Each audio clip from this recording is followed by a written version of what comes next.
Hello and welcome to our second part of our inspirational talks. Today I'm meeting lovely Sarah Gartshore, who's going to be telling you all about her passions and her work, all about what we're all up to help make the world a better place. Sarah and I have known each other for a few years, so let's maybe start there, Sarah. Can you let everybody know how we met and what took you to that moment?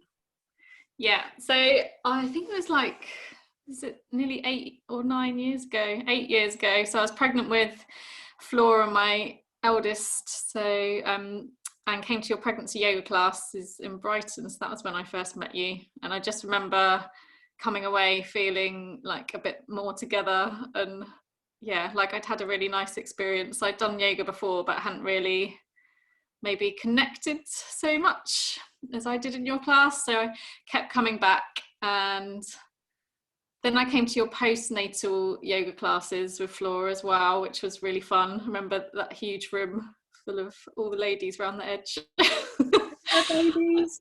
Yeah, and I think I came until you were like, I think Flora is running around a bit too much. You might need to go to the older class. I remember that.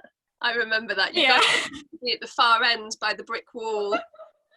Yeah, and then I think I then started a part-time accountancy job, because I'm obviously an accountant as well, as you know. Probably other people don't know that, but and I remember sitting, I think I was feeding Flora, looking on my phone at my emails and thinking, oh, I don't want to be doing this accounting job.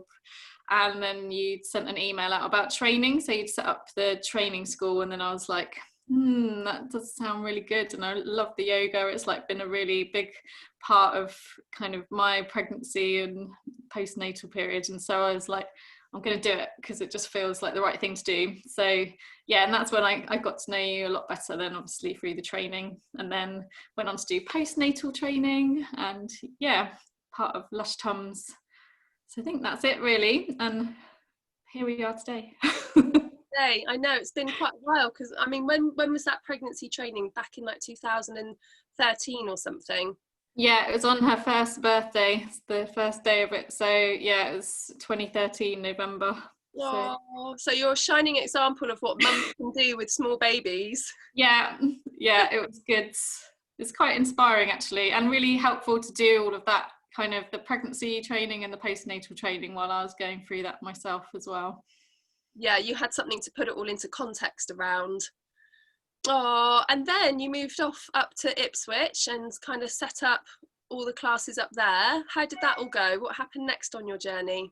So then I was pregnant with my second child. So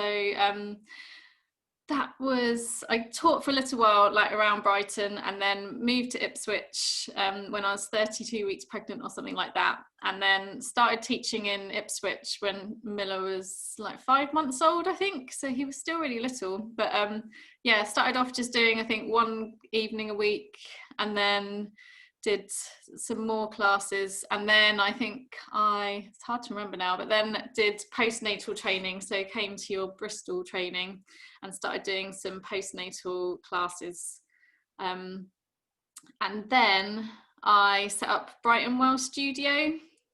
That was a few years ago. So it's just there's not that many yoga studios in Ipswich, so it's not like Brighton where there's lots of kind of places to hire. So I was set up this lovely place. I only had it for a year because it ended up being a bit of a logistical issue with kids and everything, but that was really nice to kind of set up my own space. I got into more self-care workshops, which combined the yoga and the kind of looking after yourself as a mum.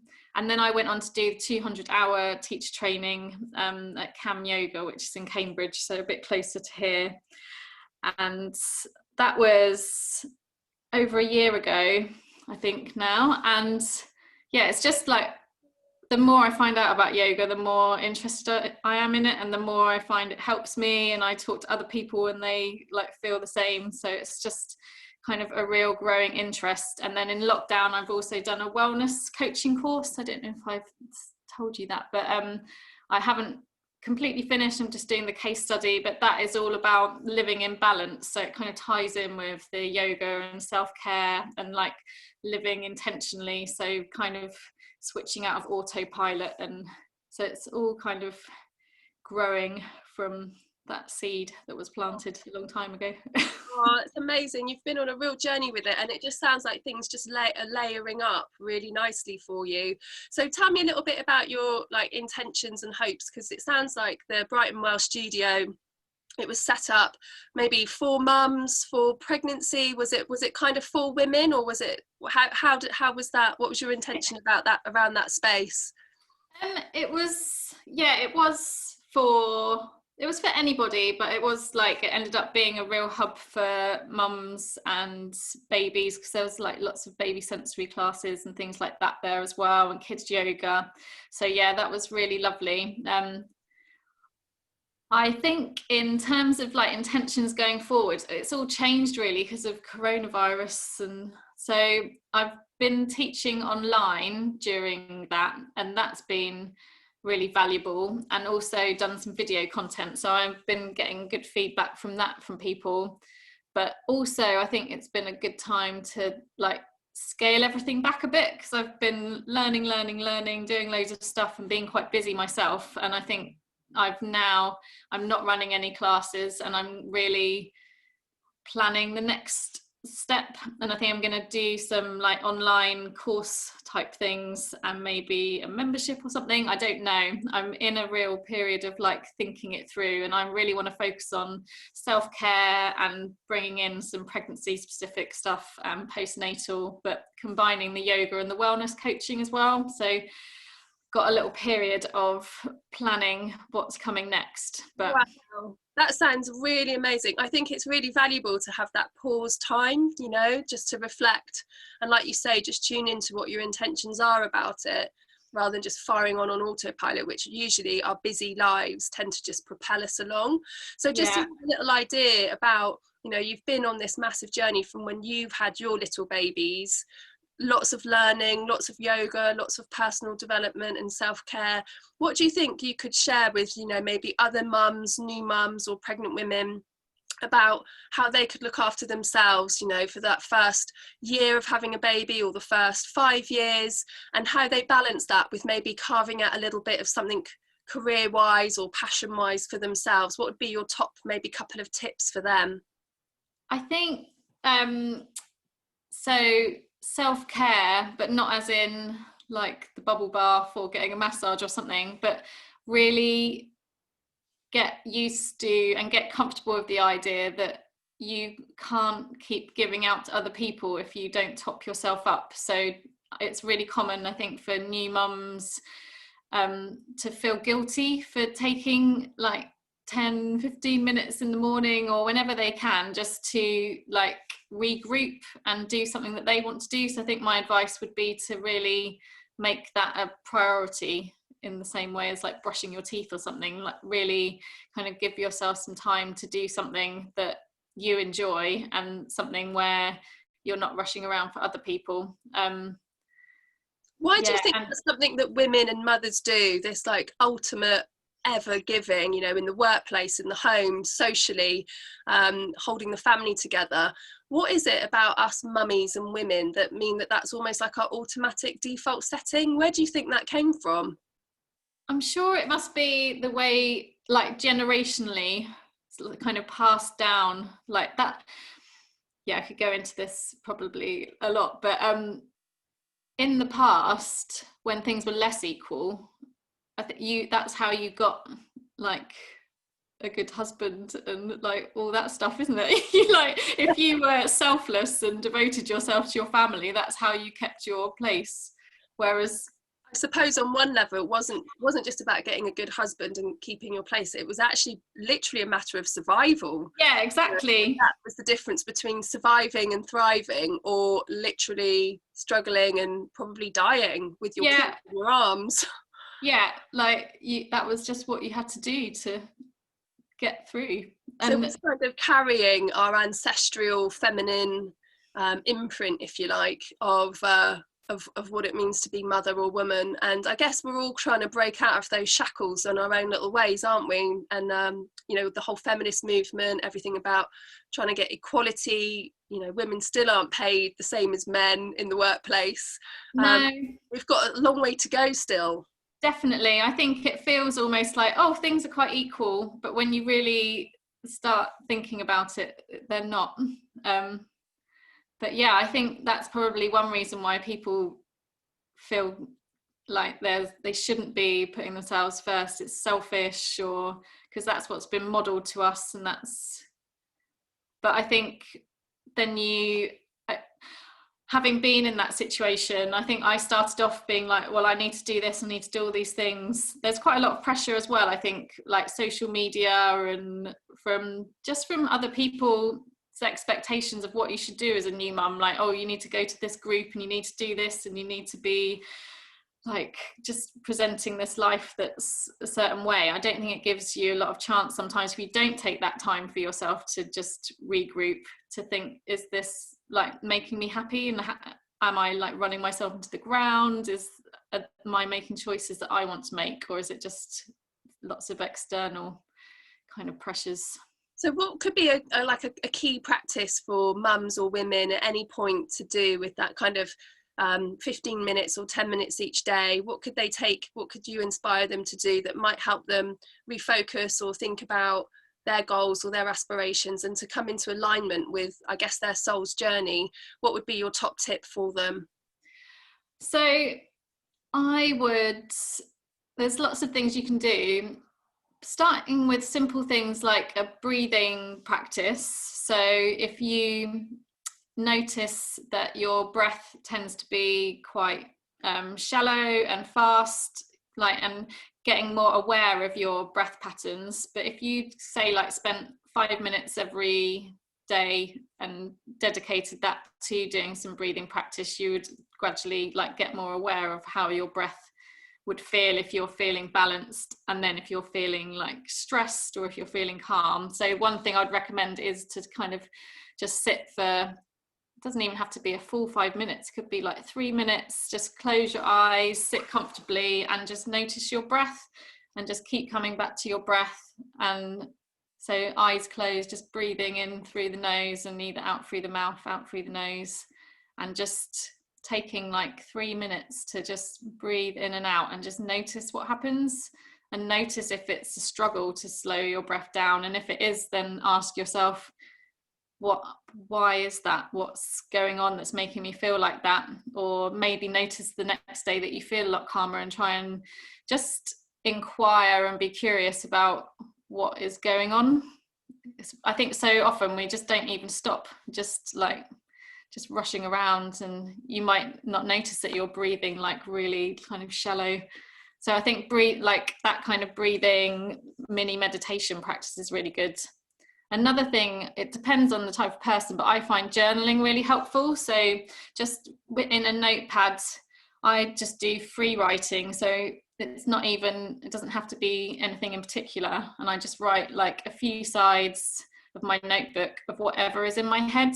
And if you do that on a regular basis, you start just noticing like things that are going around in your head, and they might be things that you're not happy about, or they might be things that you're grateful for, but it just kind of gives you that different perspective, I think, on what's going on for you. Yeah, it sounds like it kind of creates like a buffer of awareness, like kind of just reflecting back what you said, and also that chance to almost observe yourself as if you're almost on the outside looking back in, which probably most of us don't do. We're just, like you say, running around layering up one stress on top of the next stress. Yeah. So in terms of, I mean, you've done amazing with like launching your business, moving away from, a full-on accountancy career to something that you're really passionate about. You've done loads of training, you've set up a studio, you've created community with women and babies and brought them together. Were there any specific challenges or difficulties along the way? And if there were, how did you overcome these?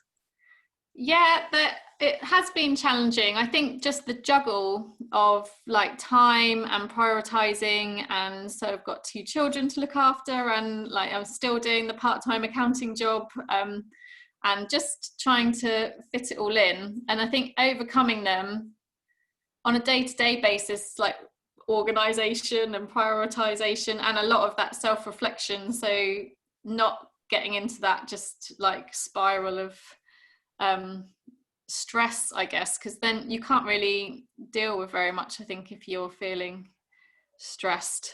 And I think that another challenge is like that self-belief and just wondering whether you're on the right track. And I think what helps with that is seeing the impact that you are having on people and the feedback that you get. And I guess if you're in a face-to-face class, you can see that, but also like with the online things, just like messages that people send you. And yeah, it's that, you know, that the benefits that you feel from the practices are felt by other people when you pass them on. So then that's really motivating and inspiring to kind of keep sharing.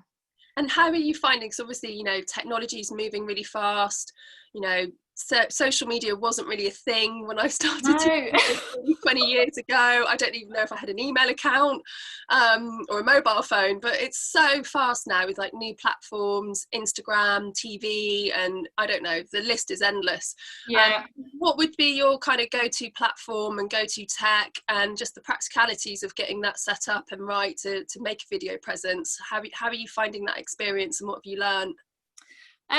I opt to like spend most of my social media time on Instagram, just because I find that I really enjoy being there, because I like all the pictures. I'm quite a visual person, and I do find it quite inspiring. And in terms of using it and keeping like up to speed and things like that,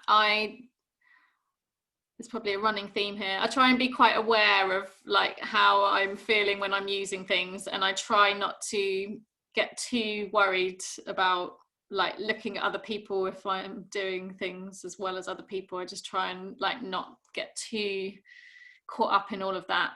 And I think it's good to focus on one thing. So like I really do focus on Instagram and not really anything else, because I think otherwise you can just get really overwhelmed, because there's so many options, aren't there?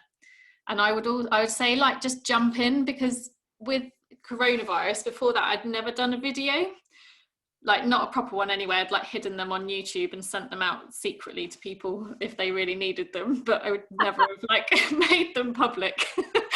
But because of coronavirus, I literally was like, well, I need to do it. And I just did it, and it was absolutely fine. And then I got really like good feedback, and everyone really liked it. But if it hadn't been for coronavirus, I think I would still be like, oh, well, I need to get a better camera. I need to like do all this stuff.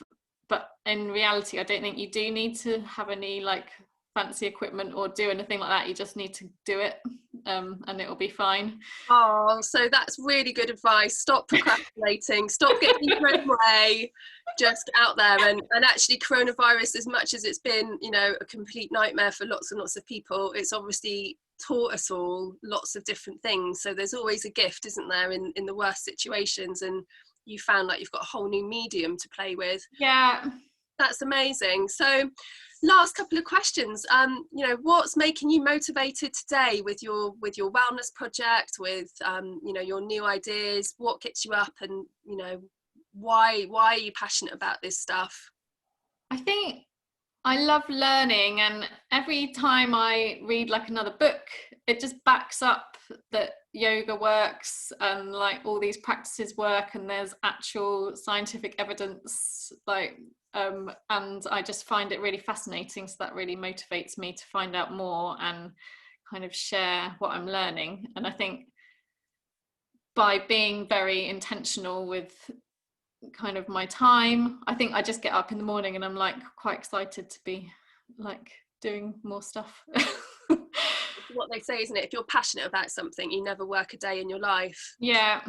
So Yeah. what would be maybe your top like book or two that you've come across that really reinforces the power and the benefits of yoga, mindfulness, meditation, self-care, wellness? I mean, at this point in time with, you know, a global pandemic, there doesn't seem to be an awful lot of kind of health kind of conversations. You know, the news isn't really talking about what you can do to improve your immune system or your overall health and well-being. So it's, you know, amidst a global pandemic, we're not getting lots of kind of really good public health advice about what we can all do to be healthy. That's a good point, really. If you're not in that mindset, then you aren't getting that information, I don't think. Not getting that information at all. I think I saw one little article about vitamin D might be good, might not be good, and I thought, oh my God, there's such a great opportunity here to share this wealth of wisdom about what is good for people, what is good for their health. So, you know, as a sort of like checklist, you know, what would you say your top sort of 5 recommendations might be for anybody who wants to be healthy and well? In terms of books to read, or or tips or things that they can do.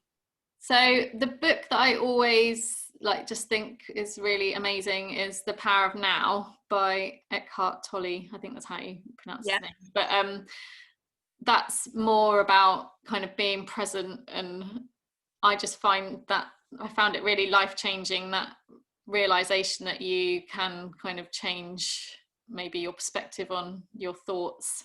So that's really good if you find things overwhelming and you are constantly like worrying about things that have happened or that what might happen, which I think is quite good in this current kind of world. I think worry is probably more endemic than the actual disease. You know, the worry that people are having is probably going to have more effects on their ill health.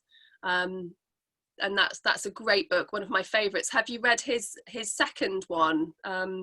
What's it called? Something about the world, but I haven't. No, amazing. I'd recommend looking at add that to my list. Yeah, there's always a massive list. I've piled this big by my bed.